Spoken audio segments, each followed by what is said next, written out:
Hi everyone. Hi. Good evening.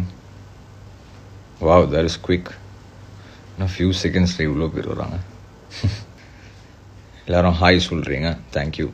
Soul of doctor. இசையமைப்பாளர் அனிருத் திருமணம் தொடர்பான தகவல்கள் கடந்த சில நாட்களாக இணையத்தில் பரபரப்பாக பேசப்பட்டு வருகிறது. இந்த வாரத்தின் தொடக்கத்தில் இருந்தே இவரது திருமணம் தொடர்பான தகவல்கள் உலா வந்து கொண்டு இருந்ததால் பலரும் இதை உண்மை என நம்பவும் செய்துவிட்டனர்.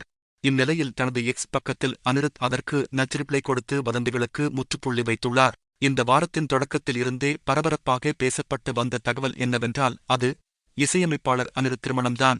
அதாவது இசையமைப்பாளர் அனிருத் மற்றும் தயாரிப்பாளர் கலாநிதி மாறனின் மகள் காவ்யா மாறன் ஆகியோர் காதலிப்பதாகவும் விரைவில் திருமணம் செய்து கொள்ள உள்ளதாகவும் ரூமர்கள் கிளம்பியது. பயில்வான் ரங்கநாதன் போன்றோர் இந்த தகவல்கள் குறித்து பேட்டியெல்லாம் கொடுத்தார்கள். இதனால் பலரும் நம்பிவிட்டார்கள். இந்நிலையில் இசையமைப்பாளர் அனிருத் தனது எக்ஸ் பக்கத்தில் இது தொடர்பாக ரிப்ளை கொடுத்துள்ளார். அதாவது கல்யாணமா, கொஞ்சம் பிரியா இருங்க, தயவு செய்து வதந்திகளை பரப்பாதீர்கள் என்று பதிவிட்டுள்ளார். இவரது இந்த பதிவு தற்போது இணையத்தில் வேகமாக பரவி வருகிறது. இதற்கு ரசிகர்களும் அப்போ அது உண்மை இல்லையா என நக்கலாக கமெண்ட் செய்தும் வருகிறார்கள். இது மட்டும் இல்லாமல் இணையத்துக்குள் நுழைந்தாலே இவர்களின் கல்யாணக் கதை தொடர்பான பேச்சுதான் அதிகம் உலா வந்ததால் இவர்கள் இருவரும் டாக் ஆப் த டவுனாக மாறிவிட்டார்கள். இந்நிலையில்தான் இந்த வதந்திகளுக்கு முற்றுப்புள்ளி வைக்கவில்லை என்றால் வம்பாகி போகுமென அனிருத் தனது எக்ஸ் பக்கத்தில் ரியாக்ட் செய்துள்ளார்.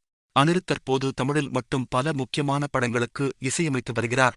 சூப்பர் ஸ்டார் ரஜினிகாந்தின் கூலி மற்றும் ஜெயிலர் 2, விஜயின் ஜனவரி நாயகன், பிரதீப் ஆண்டனியின் லவ் இன்சூரன்ஸ் கம்பெனி உள்ளிட்ட படங்களுக்கு இசையமைத்து வருகிறார். இது மட்டும் இல்லாமல் வேறு மொழிப் படங்களிலும் கமிட் ஆகியுள்ளார் என்பது குறிப்பிடத்தக்கது.